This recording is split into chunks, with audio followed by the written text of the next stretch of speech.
আমরা শুনেছিলাম যে আওয়ামী লীগের যারা শীর্ষস্থানীয় নেতৃবৃন্দ আছেন, আওয়ামী লীগ, যুবলীগ, ছাত্রলীগ বা তাদের মধ্যে অনেকে প্রাণ ভয় সেনাবাহিনীতে ক্যান্টনমেন্টে আশ্রয় নিতে গিয়েছিলেন। তাদের একটা মোটামুটিভাবে তাদের একটা সংখ্যাও বলা হয়েছিল আইএসপিআর থেকে এটা দিয়ে, কিন্তু পরে আমরা দেখলাম তাদের কাছে এই সংখ্যক লোক তাদের কাছে আসলে নাই। আবার এদের কিছু লোক আবার এদের মধ্যে আছে। আমি সেজন্য জানতে চাইছিলাম যে আপনারা কি আসলে এই যে যাদেরকে ছেড়ে দেওয়া হলো, এমনকি শেখ হাসিনাকে যে বিদেশে চলে যেতে দেওয়া হলো পদত্যাগের পরে, এর জন্য কি আপনারা সেনাবাহিনীকে বা কাউকে আসলে দায়ী মনে করেন কিনা? আপনারা যে বিচারের কথা বলছেন, দেখেন দুইটা বড় বিষয় সার্জিস। একটা হচ্ছে যে এই আওয়ামী লীগের এই অন্যায়, অত্যাচার, হত্যা, গুম, খুন, 15 বছরের গণতন্ত্রহীনতা, সব প্রতিষ্ঠান ধ্বংস করা, এগুলির জন্য যে শাস্তির দাবি, সেই শাস্তি যে না হওয়া, সেই বিচার কার্য শুরু না হওয়া, সেটার জন্য আপনি আসলে কারে দায়ী করবেন? এখন তো আপনারা ক্ষমতায়, আপনাদের পছন্দের সরকার ক্ষমতায়, তাই না? দ্বিতীয় কথা হচ্ছে যে এই জুলাই আগস্টে যারা শহীদ হয়েছেন, সেই শহীদদের মধ্যে থেকে যারা আহত হয়েছেন, তাদের চিকিৎসার জন্য, তাদের টাকা পয়সা দেওয়ার জন্য যে সরকারের, আমি কোট আনকোট ব্যর্থতা বলতেছি, সেইটার জন্য আপনি আসলে কাকে দায়ী করবেন? আপনি নিজেও আপনি দেখেন যে জুলাই স্মৃতি ফাউন্ডেশনের সাধারণ সম্পাদকের দায়িত্বে আপনি আর থাকলেন না। কারণ হচ্ছে যে এই পুরো ব্যাপারটা যদি আপনি বলেন, যেই দুইটা বিষয় নিয়ে আপনি আসলে দায়ী করতেছেন যে আওয়ামী লীগের বিচার হচ্ছে না, শহীদদের বা আহতদের পাচ্ছে না, তার জন্য আপনি দায়ীটা করবেন কারে আসলে, নিজের ছাড়া? দেখুন, এই জায়গায় হচ্ছে না, যেখানে আমার নিজের দায় আছে, আমার নিজের দায়ও সেখানে স্বীকার করতে কোনো সমস্যা নেই। কিন্তু সবচেয়ে বড় কথা হচ্ছে, আমরা আমাদের জায়গা থেকে যে জিনিসটা মনে হয়েছে সেটা হচ্ছে, বর্তমানে অন্তর্বর্তীকালীন সরকারে খুব স্বাভাবিকভাবে যখন এখানে উপদেষ্টা নির্ধারণ করা হয়, বিভিন্ন দলের মতের, বিভিন্ন স্টেক হোল্ডারের সাজেশন দেওয়া হয়, সবাই সবার জায়গা থেকে এই যে মানুষগুলোর নাম সাজেশন করেছিল যারা এখন রয়েছে উপদেষ্টা পরিষদে, সবাইকে হয়তো এরকম মনে করা হয়েছিল যে এই মানুষগুলো তাদের জায়গায় স্ব কর্মক্ষেত্রে এই মানুষগুলো ভালো এবং তাদেরকে এখানে সাজেস্ট করা হয়।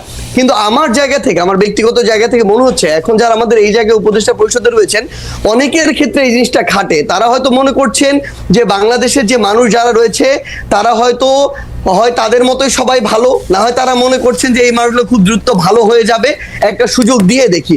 কিন্তু সবচেয়ে বড় কথা হচ্ছে, এই বাংলাদেশে আমরা দেখছি প্রত্যেকটা সেক্টরে মানুষদের শিরায় শিরায় আসলে এই যে এতদিনের যে ফ্যাসিজম কিংবা এই যে একটা চিন্তা ভাবনার একটা করাপ্টেড চিন্তা ভাবনা ঢুকে গিয়েছে, এখান থেকে মানুষকে বের করে নিয়ে আসার জন্য একটা স্ট্রিক্ট একটা ওয়েতে যাওয়া প্রয়োজন। কিন্তু খুব স্বাভাবিকভাবে সেটি আমরা দেখছি না, বরং ওই মানুষগুলোর মধ্যে যে প্রথমে 2-3 মাসে যে একটা ভীতি তৈরি হয়েছিল যে একটা কথা বলি, আমি বিভিন্ন জনের কাছ থেকে যা জানছি, যত উপদেষ্টা আপনারা নিয়োগ দিচ্ছেন, ডক্টর ইউনূস সহ, আপনারা সহ সব উপদেষ্টা নিয়োগ দিচ্ছেন আপনারা আর কারো কথা শুনে কোনো একজন উপদেষ্টা নিয়োগ করেন? আচ্ছা, সবচেয়ে ভাই একটা জিনিস একদম ক্লিয়ার করি, এটা হচ্ছে সবচেয়ে বড় মিথ্যা কথা। কেউ যদি বলে থাকেন তাহলে তিনি মিথ্যা বলেছেন অথবা না জেনে বলেছেন। এখানে বিএনপি তাদের সরাসরি তাদের মত ছিল, তাদের সাজেশন ছিল, জামায়াতের মত ছিল, তাদের সাজেশন ছিল, অন্যান্য রাজনৈতিক দলগুলোর জায়গা থেকে নামের সাজেশন ছিল, বাংলাদেশ সেনাবাহিনীর পক্ষ থেকে সাজেশন ছিল, শিক্ষার্থীদের পক্ষ থেকে সাজেশন ছিল, সিভিল সোসাইটির পক্ষ থেকে সাজেশন ছিল। আমরা শুনছি শুধু আপনাদের সাজেশন নেওয়া হয়েছে, আর কারো সাজেশন নেওয়া হয় না ভাই। এবং সবচেয়ে বড় কথা, ইভেন এখানে প্রফেসর ডক্টর মোহাম্মদ ইউনূস যখন তাকে প্রধান উপদেষ্টা হিসেবে আমরা আমাদের জায়গা থেকে প্রস্তাব করি এবং তিনি সেখানে পজিটিভ একটি রেসপন্স করেন, তখন তার জায়গা থেকেও সাজেশন ছিল এরকম যে আমি এই পরিষদটাকে যদি কন্টিনিউ করতে চাই, এখানে আরো 2-3 জন এই মানুষকে প্রয়োজন এই জায়গাগুলোতে উপদেষ্টা পদে। সো এখানে প্রায় 5 থেকে 6টি স্টেক হোল্ডারের সরাসরি অংশগ্রহণ ছিল, সরাসরি তাদের সাজেস্ট করা যে উপদেষ্টারা তারা এখন রয়েছেন। কেউ যদি এটা স্বীকার করতে না চান, অবশ্যই এটা সৎ সাহসে তাদের অভাব। এখন যদি এই কথাটি বলি যে এখানে যে জিনিসটা আমরা আমাদের জায়গা থেকে দেখতে পাচ্ছি, সরকারের আসলে অনেক উপদেষ্টার নর্মাল সময় যেরকম একজন মন্ত্রী অ্যাক্টিভলি এখানে পার্টিসিপেট করার কথা, গার্ডস নিয়ে বোল্ডনেস শো করে কাজ করার কথা, অনেক উপদেষ্টার ভিতরে আমরা এখন সেটা দেখতে পাচ্ছি না। তারা গতানুগতিক তাদের যে অফিস ওয়ার্ক, সেই অফিস ওয়ার্ক গুলো তারা তাদের জায়গা থেকে করছেন। সো আমাদের জায়গা থেকে মনে হচ্ছে যে যেভাবে এরকম একটি করাপ্টেড আমলাতন্ত্র এতদিন ধরে চলেছে বা করাপ্টেড করা হয়েছে, সেই আমলাতন্ত্রকে ব্যবহার করে যখন তাদের মতো করে গতানুগতিক একটি মন্ত্রণালয় চলবে সেটা থেকে কাঙ্ক্ষিত আউটপুট কখনো পাওয়া সম্ভব নয়। এই বিষয়টি আমরা এখন আমাদের জায়গা থেকে দেখছি। এই যে বিচারিক যে প্রক্রিয়াটি, আপনি সেনাবাহিনীর এখানে ক্যান্টনমেন্টে প্রায় 6 শতাধিক বিভিন্ন মানুষজন তাদের আত্মগোপনে থাকার কথা যেটি বলছেন, আমরা আমাদের জায়গা থেকে বৈষম্য বিরোধী ছাত্র আন্দোলন প্ল্যাটফর্ম, জাতীয় নাগরিক কমিটি প্ল্যাটফর্ম, এই জায়গা থেকে আমরা সরকারকে পুশ করেছি। আমাদের যারা ছাত্র উপদেষ্টা 3 জন রয়েছে সরকারের, তাদেরকে বলেছি, তারা তাদের জায়গা থেকে সরকারকে বলেছে, সেনাবাহিনীকে বলেছে। সেই জায়গায় সেনাবাহিনী একটা রিপোর্টও দিয়েছে। শেষ করি একটু। সেই রিপোর্টে যেটি দেখানো হয়েছে যে রাজনীতিবিদ যারা ছিল তাদের সংখ্যাটা বেশ কম, ইভেন এটা 100-রও নিচে, তারা বলছেন অ্যারাউন্ড 50-এর মতো। এবং এই জায়গাটার সংখ্যাটা সবচেয়ে বেশি হচ্ছে কিছু পুলিশ কর্মকর্তা, কিছু আমলাতন্ত্রের কিছু আমলা, তারা তাদের পরিবার সহ ওই বিভিন্ন বাড়িগুলোতে তাদের আত্মীয় স্বজন বাসায় আশ্রয় নিয়েছিলেন।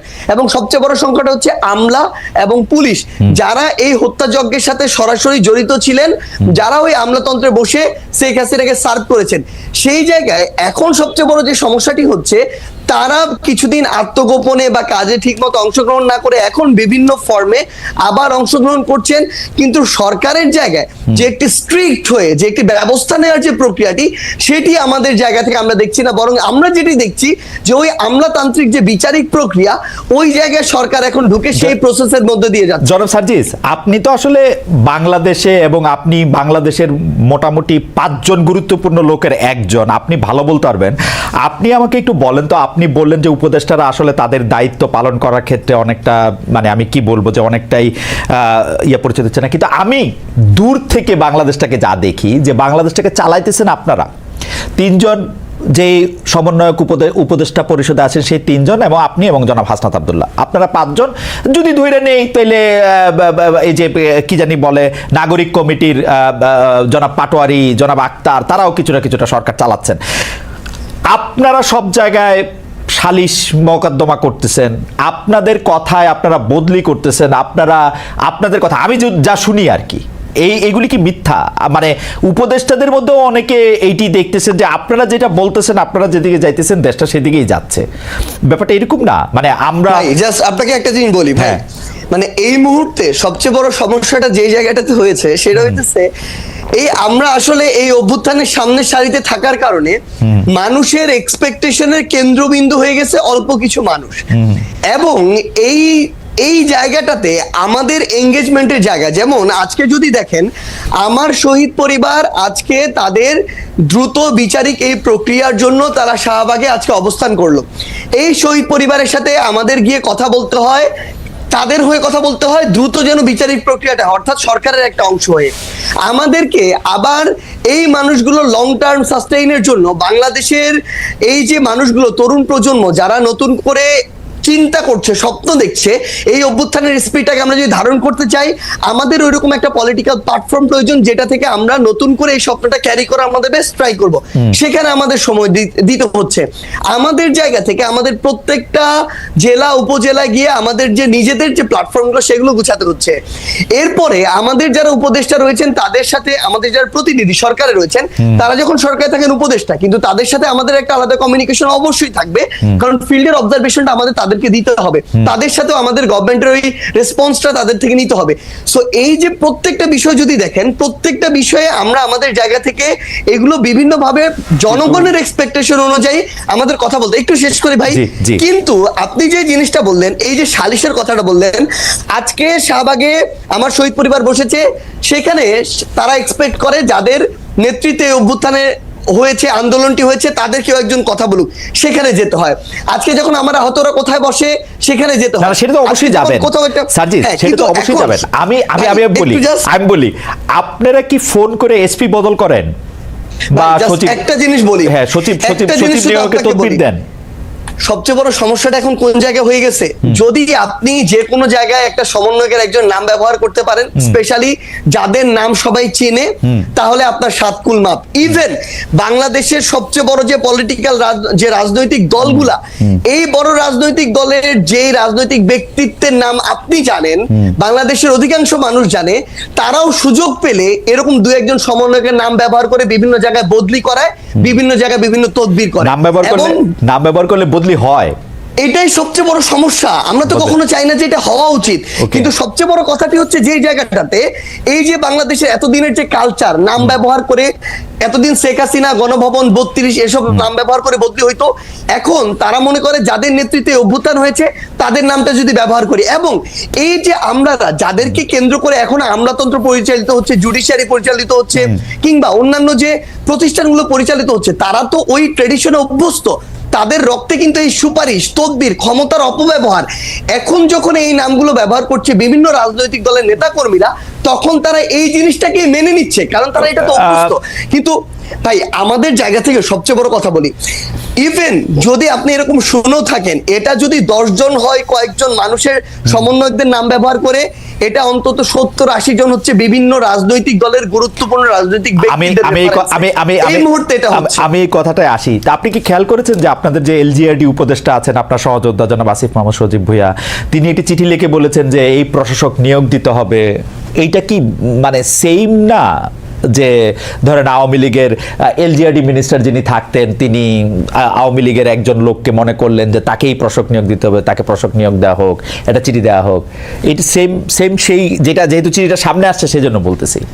না ভাই, একটা জিনিস কি, তিনি একজন মন্ত্রণালয়ের একজন উপদেষ্টা হিসেবে দায়িত্বপ্রাপ্ত আছেন, তার কাছে কোনো একটা বিষয়ের যদি মনে হয় যে এই জিনিসটা ওই স্বার্থে বেটার, তিনি এই জায়গায় ধরেন সাজেশন দিয়েছেন, কিন্তু তিনি তার জায়গা থেকে, আমি একটা জিনিস বলি, কখনো এটাতে কাউকে যদি বাধ্য করেন যে এটাই করতে হবে এবং না হলে এটার বিরুদ্ধে তার ওই অ্যাকশনটা দেখেন, তখন আমি তার বিরুদ্ধে গিয়ে দাঁড়িয়ে যাব।